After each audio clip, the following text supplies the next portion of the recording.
Okay, hello everyone. Welcome to the second in a series of webinars produced and presented by the Culture, Diversity, and Social Justice ASPA of the Society for Music Teacher Education. My name is Dr. Amanda C. Soto, and I'm from Texas State University.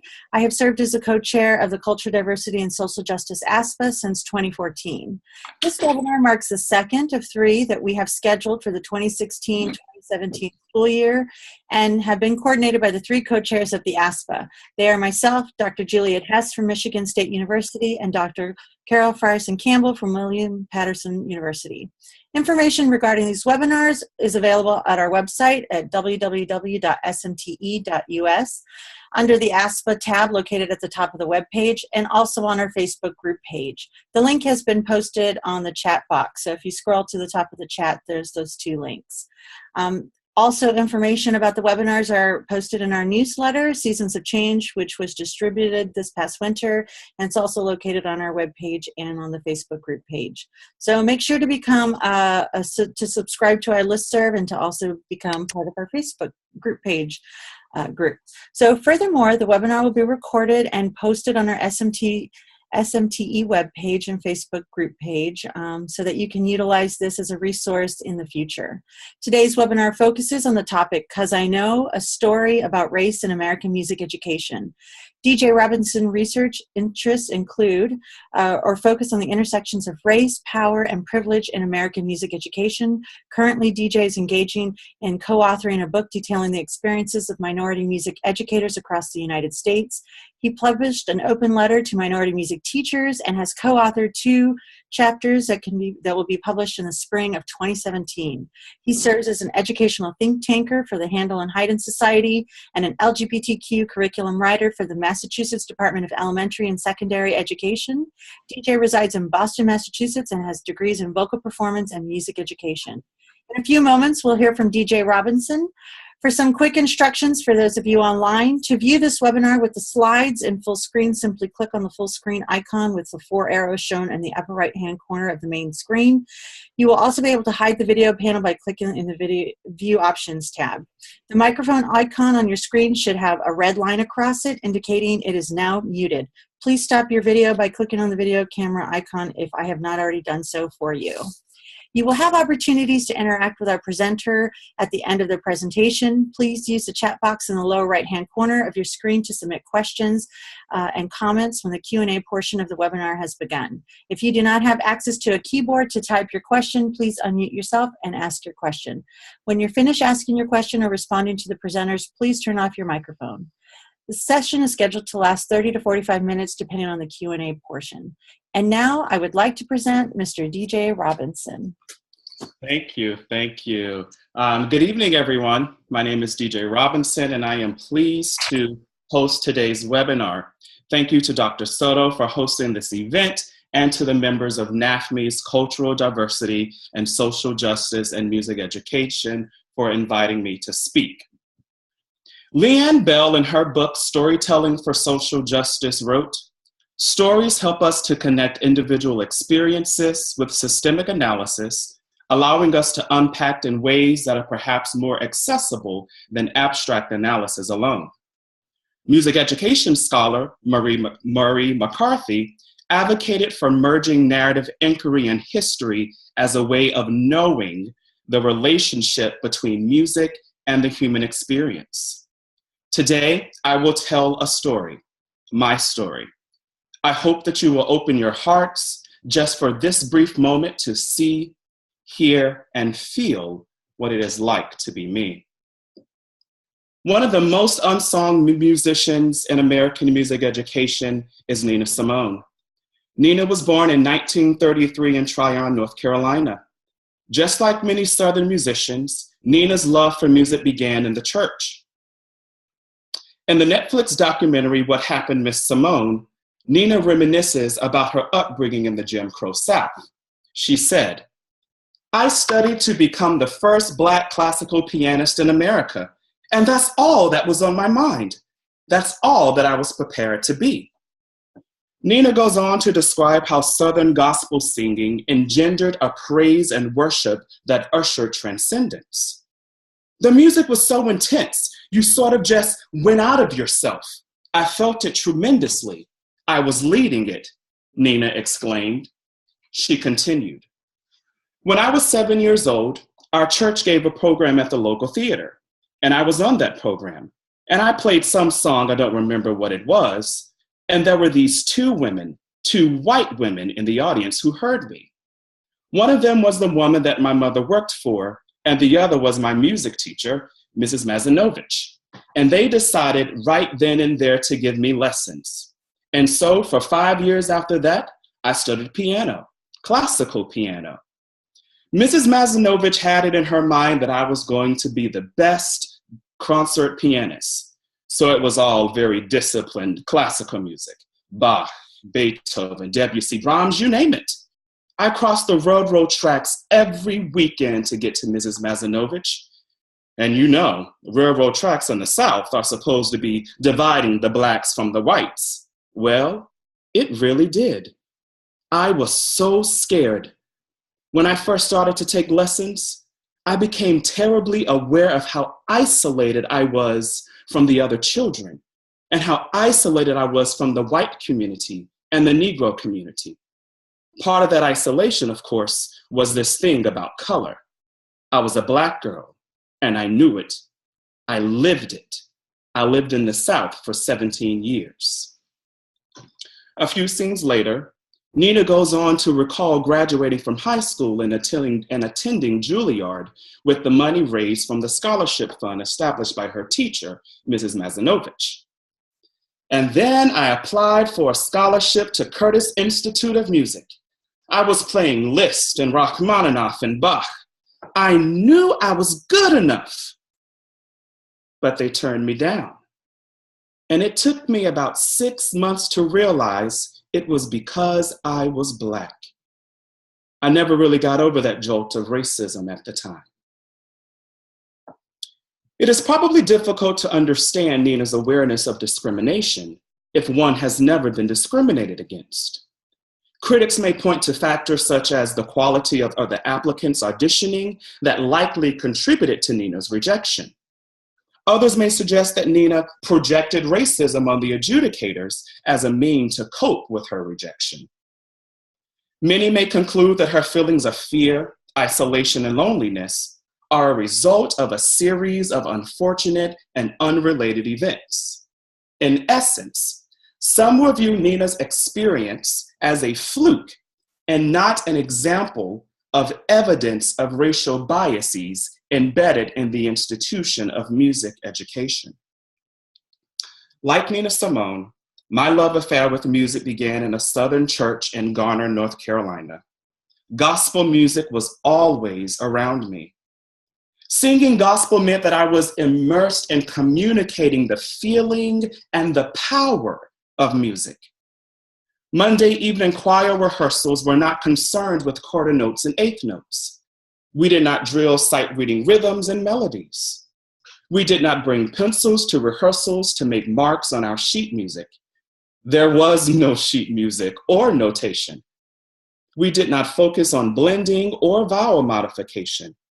In our choir practices, not chorus rehearsals, we began with the praise and worship song to open a space for the Spirit to dwell. We learned songs by rote. We focused on using our voices as vessels of testimony, not as tools for blending or recreating bel canto. I loved witnessing how the soloist, during a rousing song, could move a person to jump up and shout as if there was fire shut up in their bones. Like Nina, I was encouraged to study music by an older white teacher who believed in my talent. After my audition for the high school musical, the choral director, Mr. Abrams, asked me if I had any interest in auditioning for a coveted spot in the elite chamber chorus.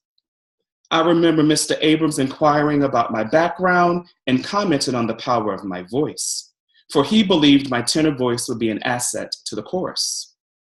For the chamber audition, Mr. Abrams informed me that I should come prepared with a song to sing, classical preferred, and be expected to sight read rhythms and a melody. I was horrified. I was intimidated at the chamber chorus audition because everything that was familiar was now unfamiliar. Except for me, no one auditioning for the chorus was Black. I felt inferior and inadequate to my white counterparts because all the white students had great voices and could read music, and some sang in a different language. As a sophomore, I knew that I was not proficient in Western European classical music theory simply because I had not been steeped in that particular music tradition. Sight reading and ear training tests terrified me then, and to be honest, they still terrify me now. One spring morning at the State Choral Festival, I knew the chorus would have to sight read during the adjudication process.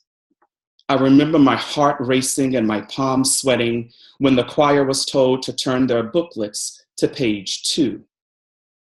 I feared that I would clap during a rest and that would cause the chorus to lose the long-held superior rating that was expected and defended for decades. I can vividly remember slouching down in the burgundy chairs of the local college's auditorium.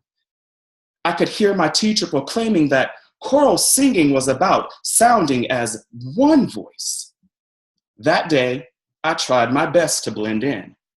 I thought the adjudicators would look directly at me as soon as I made a mistake, as if to say, for Black people to be good at dancing and drumming, they sure can't read these rhythms correctly.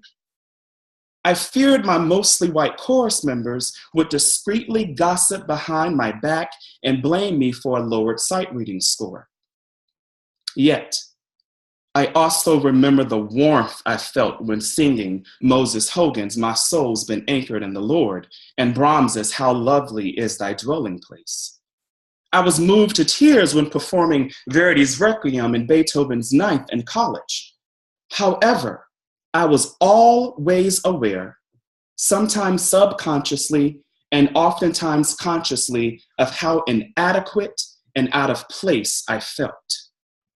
I was an anomaly because my upbringing required me to learn music in a different manner than my white counterparts. Joining the high school chamber chorus brought into consciousness the innate difference between learning music in the Western European classical tradition of studying music theory versus the Southern gospel tradition of learning songs through call and response, rote, and being immersed in the feeling of music. 15 years later, on April 26, 2016, I once again felt like an outcast, except this time I was livid. Michael Bouter, CEO of the National Association of Music Education, said, Blacks and Latinos lack the keyboarding skills needed for this field, and music theory is too difficult for them as an area of study. Once again, all the emotions I felt in high school and college resurfaced in my adult life. I once again became conscious of the juxtaposition of a Black boy doing white man's music. Michelle Alexander, in her new book, The New Jim Crow, writes, racial schemas operate not only as a part of conscious, rational deliberations, but also automatically without conscious awareness or intent. She goes on to explain that our understanding of racism is thereby shaped by the most extreme expressions of individual bigotry, and not by the way in which it functions naturally, almost invisibly, and sometimes with genuinely benign intent when it is embedded in the structure of a social system. Music is a social activity. Music education is a system of teaching and learning music. Therefore, music education is a social system that is entrenched with institutional racism. Scholars have demonstrated that white people are unaware and blinded by race simply because they do not have to see it. Herein lies the problem. our professional field is 86% white, meaning an overwhelmingly majority of our colleagues do not have to think about and or consider how traditional music teaching and learning privileges the white majority and disenfranchises any cultural traditions of the minority. Racism in music education cannot be viewed only as the things people say, but must be understood and analyzed as a deliberate and sometimes invisible structure that is deeply woven into America and her institutions. When racism is analyzed as an institutional parasite, then one may begin to connect how two North Carolinians, born half a century apart, can both experience the piercing sting of racism that will never go away. Brent C. Tolbot, in an ode to Nina Simone, wrote, "Nina's activism rested at the heart of a social and cultural movement to change the condition of Black people in the United States and across the globe. She provided a strong foundation for what it means to take risks as a musician, as a teacher, as a learner." Nina Simone went on to become the first African-American concert pianist to perform in Carnegie Hall in 1963. She recorded numerous of songs that told the story of racial marginalization that only she, as a Black woman, could live to tell. In 1963, James Baldwin appeared with Dr. Martin Luther King Jr. and Malcolm X in a news segment entitled "The Negro and the American Promise." When asked about how America could overcome the turbulent fight for civil rights, Baldwin stated, "I cannot be a pessimist because I am alive. To be a pessimist means that you have agreed that human life is an academic manner. So I am forced to be an optimist. I am forced to believe that we can survive whatever we must survive. But the future of the Negro in this country is precisely as bright or as dark as the future of the country. It is entirely up to the American people and our representatives. It is entirely up to the American people whether or not we are going to face and deal with and embrace this stranger whom they've maligned for so long." I too know the story of racial marginalization in America and in American music education because I have experienced it and continue to feel it every single day. Nina's music and her message has inspired many others, including me, to tell the story so that future generations of musicers will be able to know how it feels to be free. 'Cause I know that music has the power to transcend. I know that we must work together to build a field where each and every student, regardless of race, ethnicity, sexual orientation, or gender, are able to freely realize their own artistic and intellectual abilities independent of the color of their skin, where they were born, the person they love, or sex assigned at birth. I truly believe the future of this country and our professional field will be determined by how well we face our failures to educate and validate every child and their lived experiences, and how we rise up to build a new direction of equity and justice for all. I'm going to close by playing an excerpt, a live excerpt from a 1960 recording of Nina Simone performing "I Knew I Wish How It Would Feel to Be Free." I ask that you hear the music not only with your ears, but also with your hearts.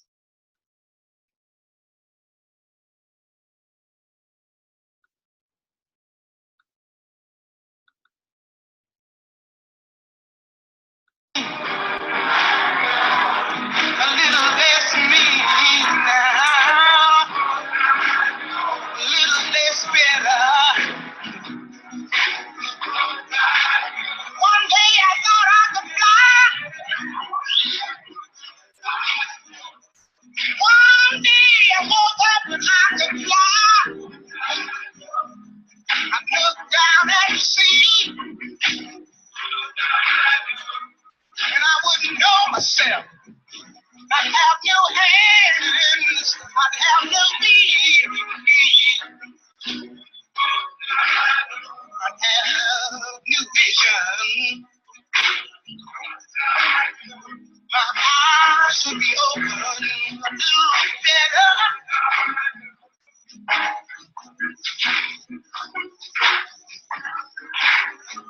Bible says, the Bible says, be transformed by the renewing of your mind.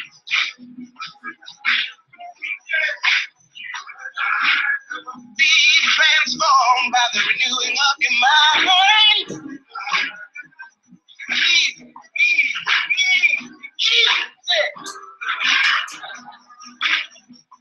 Get in my way.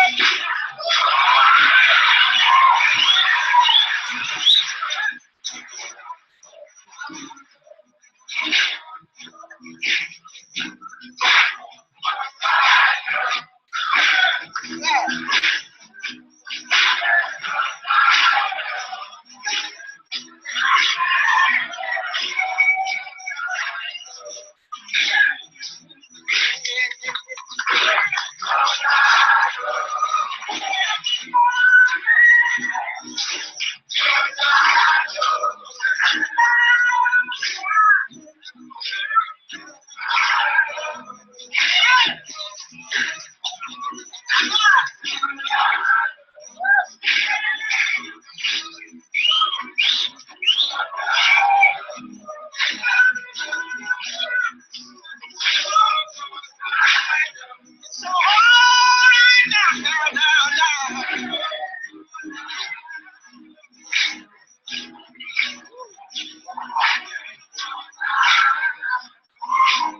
It's for one moment of my life,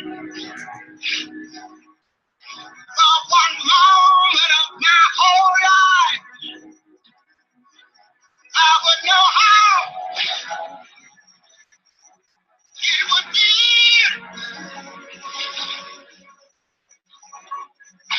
to be free.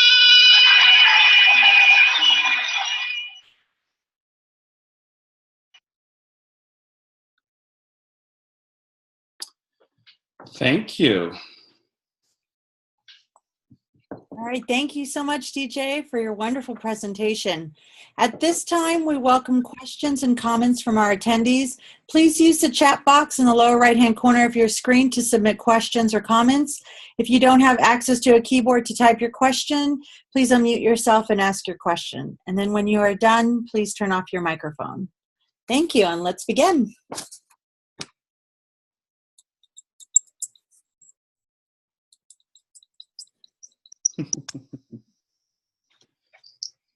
Any questions at all?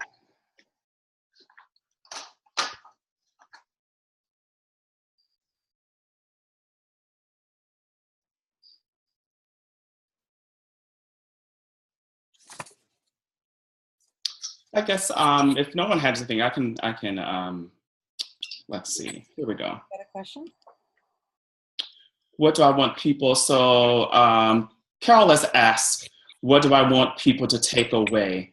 As I said, I do believe that in order, so when we look at music education research, a lot of it is, in a way, our white scholars going in and looking at issues of access and retention of marginalized populations in the field, which is great. We need that. But what it's missing is the voice of someone to say, yes, I have experienced this. I have felt this. And so I feel like what I'm trying to do is to give voice to that research, but also to apply Black theoretical lens on it. Because I think once we begin to do that, once we begin to mix things up, we can begin to see how our field has really marginalized people. It's not just words on papers. We have a voice that is speaking to that. So that's one thing I think is important. The second thing is,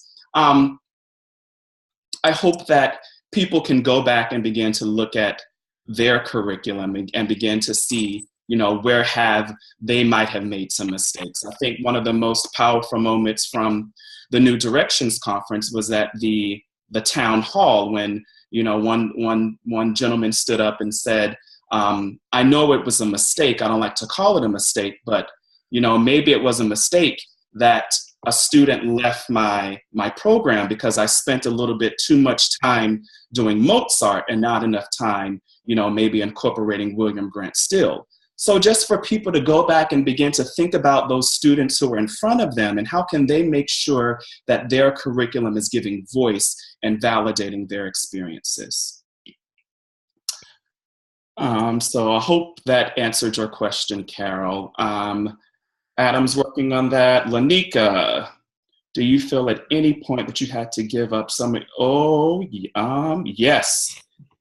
So Lanika is asking, do I feel like I've had to give up my ethnic identity in order to progress through the field of music education? I would say so. When I first started, so in another chapter that I have coming up, I wrote how in high school I joined the gospel choir because that was my background and that was where I found inspiration. And so when I got the opportunity to join the chamber course, I thought that the gospel choir is not going to prepare me to be a professional musician, so I need to go join the chamber course. So in that way, yes, I feel like I did lose a lot of my roots and a lot of my ethnicity. I remember one time I was singing and one of my former voice teachers had told me that he had asked if I had forgotten how to sing like that Southern style that I grew up in. So yes, in a way, through all of the vocal pedagogy and all of that, I do feel like at times I lost a little bit of my ethnicity, but I'm finding it again. I think this work is really helping me go back and uncover and re-examine the beauty. The reason why I wanted to study music, of course, was to capture that beauty that was in gospel music. The fact that music and that tradition could move people to dance. Like, that's why I studied music. So yeah, along the way, I did feel like I lost that a little bit, but it's coming back. If so, what are some ways students might be able to bring their full musical selves into the teacher education program? In many ways, I think students do bring themselves. I think we have to go back and look at our curriculum. You know, we can't fault the student, right? I mean, students do make mistakes, but if they're coming to the program, let's hope that they are always bringing their full selves. So we might need to go back and look at our teaching and learning as the barriers of that information, right? As the carriers of that information, to figure out how are we opening a space for each child to bring their full selves and their full musical experiences to the classroom. All right, Adam.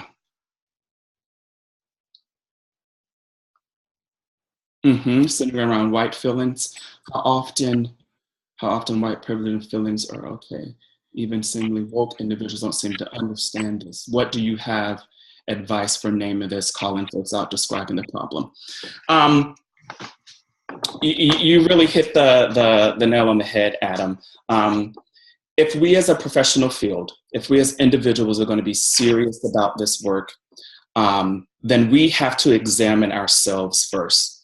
White people, and I don't mean that in a negative way, you know, they're going to have to look at their role in this.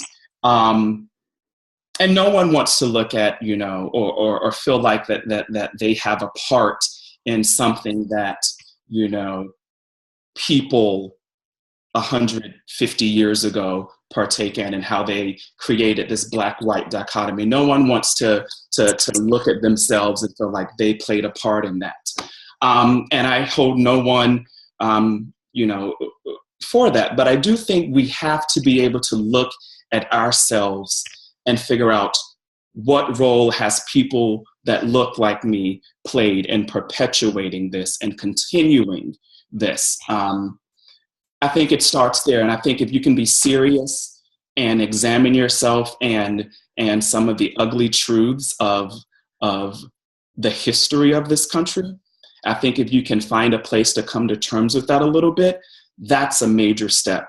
Because then I think you'll be really able to open your eyes and your ears and your heart to different perspectives out there that are not gonna always line up with this narrative that we share in schools. It's going to reveal something quite bigger and quite complex. So I do think, we need to go back and look at our admissions policies. We know, COSA has laid out very, very clearly that our admissions policies in some music ed programs disenfranchise entire cultural groups. So that is something we need to be looking at.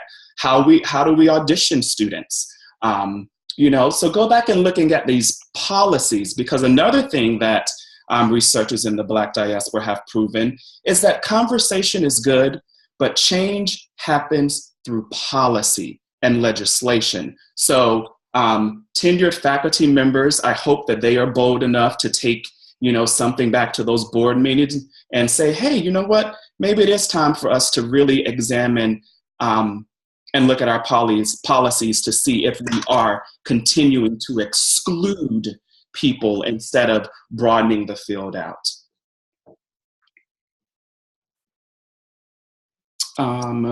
Tanya, how do you support students in your own classroom? How do you open up opportunities for students to music in their own ways?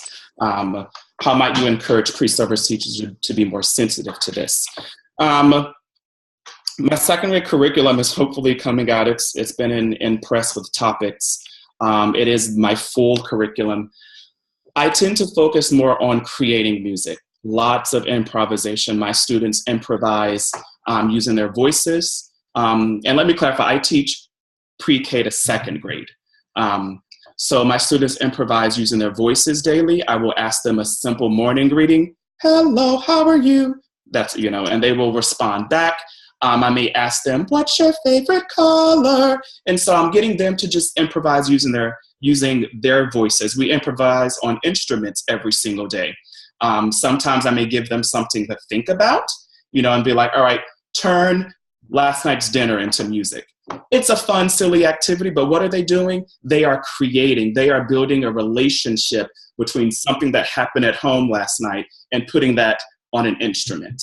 That's also in addition to improvising to more structured things such as, steady beat and stuff like that. I also choose to use children's literature. There's a ton of children's books that highlight marginalized musicians. So I am offering a counter narrative to what they may perceive music to be, or perceive or think about who makes music. So that is something that I do. What else? For pre-service teachers, there another resource is Teaching Tolerance. That's a free publication which has lots of lessons. Sometimes there are music lessons in there. That's a resource for teachers to go to. I guess it's really just start off with knowing your students. If you do have students, I teach in a private school that is mostly white. And so I view my role as, how can I expose my students to counter narratives? And also, how can I get them to use music as a tool to access their privilege and to understand how their privilege can break barriers as well as build walls? Oh, and also if I'm showing first grade curriculum, I spend a lot of time doing cultural music. And so it's very important for me to find a YouTube clip, bring someone in for the students to see the music happening in a cultural context. It's not me doing it, it's them seeing people who've actually make the music performing it. I also think that is very, very important. All right. Oh, there's so much going on. And if our programs are the problem, then access to those programs isn't a full solution. Yes. And with that, I really do think that we do need to shift the paradigm. This choral orchestra band model I think, and this is my personal opinion, is not serving the needs of our students right now. I'm not saying, well, maybe I am saying that we need to reevaluate that whole model, but there's just so many other ways in which people make music. It's not just chorus, orchestra, and band. So why do we continue to perpetuate that as the standard, as the end all and be all to music education? How can we open that up to be more inclusive of the myriad ways that people make music? You're absolutely right, Adam, with that.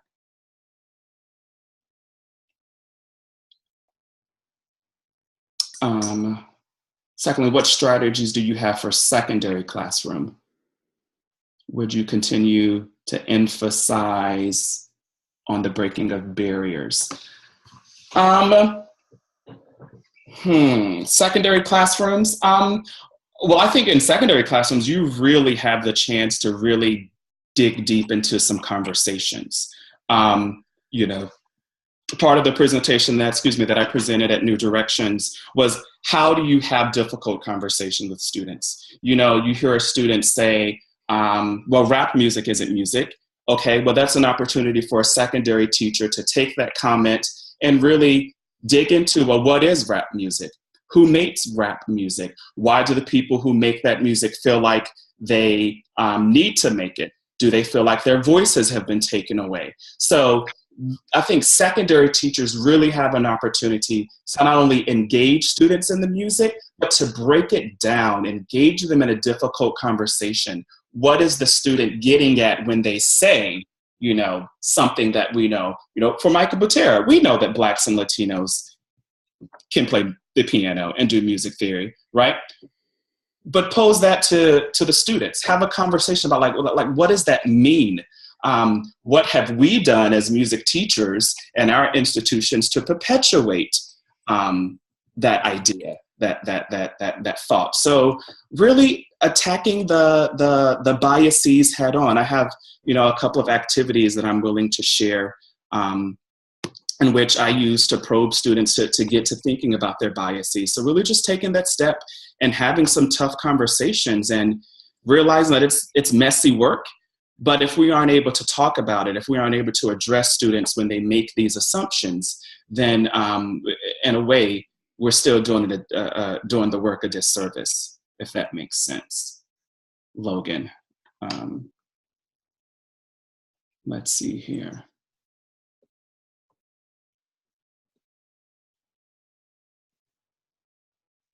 How would you change your own, Carol asked, how would I change my own experience? Would you keep Western choral training? So I tend not to focus a lot on Western European classical music in the curriculum. In first grade in my world music class, we do touch on it because, I mean, it is a legitimate form of music, so I don't deny students that. With that being said, a lot of my students do take private lessons, so they are already exposed to classical music. So I do it, I just don't elevate it to being superior. So exposing students to other genres. What else did you say here? Would you keep, or answer that, or do more to create intersection between types of choral music? I mean, there is no wrong or right answer. What we shouldn't do is say, I'm going to be diverse, so I'm going to include music of many different cultures in the concert. Like, that's a very baseline type of thing. You know, as I said, get back to what are the musical elements that is innate to that culture's music. That's what we're talking about. Just like when we're analyzing, a Bach fugue, we are looking at musical elements that make that fugue a fugue, that makes, that piece of music revolutionary. So we need to be doing the same things when we are looking at other music. For example, I come from a choral background. I'm so sorry for all my instrumental teachers out there. But as a choral teacher, I learned IPA, the International Phonetic Alphabet. So that way I could be able to teach students to sound authentically German, Italian, French, Spanish, right?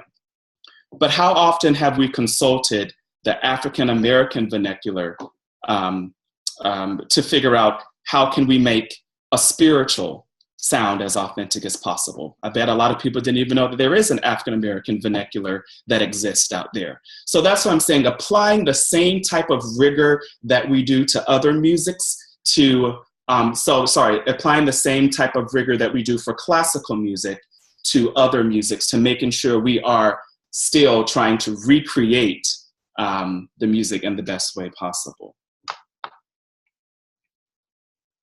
Let's see here.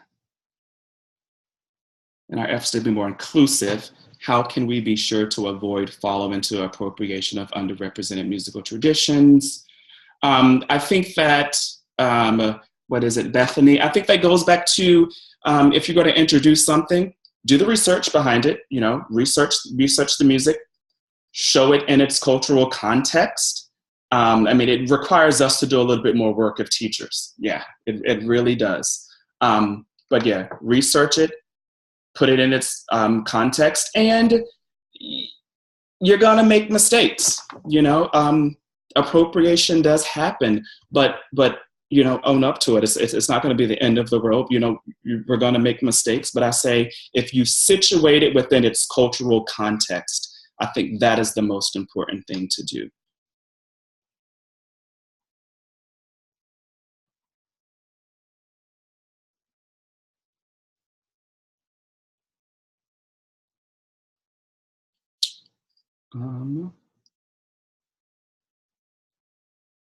How are we doing on time? Oh, you just came in. Awesome. No, I think these are some great questions. Absolutely. And beautiful answers. And a lot of this is reminding me a lot of the James Banks levels of integration, multicultural education, right? You know, where you have the contributions approach, which is like the heroes in the holidays. You have the additive approach where you add like a unit or some songs or things like that. And you have the transformation approach where you're actually changing the structure of the curriculum, and that's difficult and hard to change and do. Yes. You got the social action approach, which goes beyond that transformation, but then having them turn in from what they're learning into action. And I think it's just a great way of thinking past, you know, like you said, I'm introducing songs from all over the world, and that's my diversity thing. Yeah. But it's something as us in higher ed who are working with pre-service teachers have to think about and find ways in which to tap into our students' thinking, to challenge their thought processes, because, you know, we all come up within this system, right? So we're all products of the system, and so we have to learn how to break free from the system, or to learn how to change and adapt the system, and that's where the real work kind of goes in, because we automatically go, once we're in a real teaching position, we go to what we know, right? Because we're just trying to survive. It's so difficult, and the hard part is trying to get past that and breaking away and introducing new concepts. And I think the more that higher ed, because you're absolutely right, we fall back to what we know. I think the more that higher ed teachers can be intentional and having these discussions, and intentional and giving you know, a workshop, an NAFME workshop once a month or once a year just isn't going to cut it. You know, reading an article just isn't going to cut it. How can higher ed be intentional about giving pre-service teachers tools to address these things in their classroom, so they don't have to always fall back on what they do? I think that's the tough part for higher ed. Yeah. And you know, in this day and age, and obviously with our new president and the new political climate, we can't deny this anymore. We can't look away. We can't say it's not a thing. You know, it's being thrown in our faces every day. And we got to address it. And so, you know, the hard part is standing up. And as I heard in a allies training yesterday, you know, instead of just being bystanders, we're upstanders. We're actually doing, our thoughts and our beliefs are turning into action. And if that's in the way of webinars, writing, workshops, you know, anything that we can do, you know, now is the time when we need to turn our beliefs and our thoughts into action. Absolutely. Amen. As we'd say down south. Amen. All right. So do we have any other further questions or comments?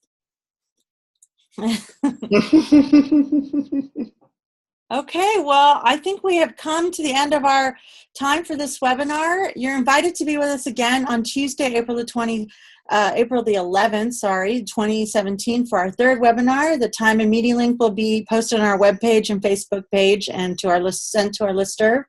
It will be delivered by Dr. Nicole Robinson, who is Interim Assistant Vice President for Equity and Diversity, Senior Vice President of Academic Affairs, Leadership Fellows, and the Beverly Taylor Sorensen Presidential Endowment Professor of Elementary Music Education at the University of Utah. So for now, thank you for your attendance and participation today, and special thanks to our presenter, Mr. Deejay Robinson. So have a wonderful rest of your day, everyone. See you later. Bye.